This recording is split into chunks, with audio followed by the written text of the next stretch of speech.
Yo, what's up mga kabasketball? Welcome to another video. Mga kabasketball, akala ng marami tapos na ang usapan matapos talunin ng Gilas ang Thailand.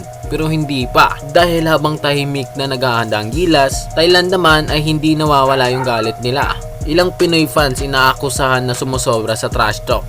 Ang tanong, makakaapekto ba ito sa susunod na laban ng Gilas o lalo lang sila titibay? Kung gusto mo sa mga gatong content, mag-iwan ng like, share at subscribe at huwag na din kalimutan i-click yung notification bell below para hindi ka mahuhuli sa mga maiinit na balita katulad nito. Simulan na natin. Mas mahirap na ang mga susunod na laban ng Gilas Pilipinas. Sa puntong ito, hindi na minamaliit ang Gilas. Target na sila sa buong Asia, mas agresibo ang depensa ng mga kalaban, mas physical ang laro, mas handa ang game plan laban sa sistema ng Gilas. Hindi sapat ang talento. Dito masusukat ang disiplina, depensa at mental toughness.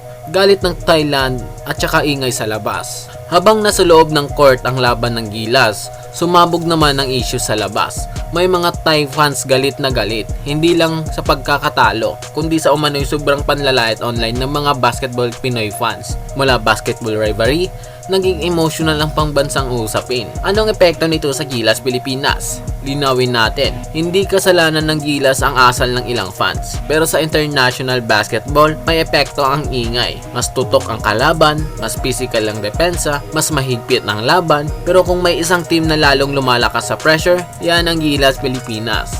Mensahe ng mga fans. Bilang fans, tandaan, pwede tayong mag-ingay at proud nang hindi nang lalait at naninira dahil ang kilos natin ay reflection ng bansa. Sa huli, hindi sa social media sumasagot ang Gilas, kundi sa loob ng court. Tahimik, matatag, handang lumaban.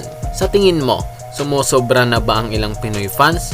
O normal lang ito sa matinding rivalry? I-comment mo naman yung opinion mo. Like kung solid ka sa Gilas Pilipinas. Subscribe para sa Gilas update. Puso!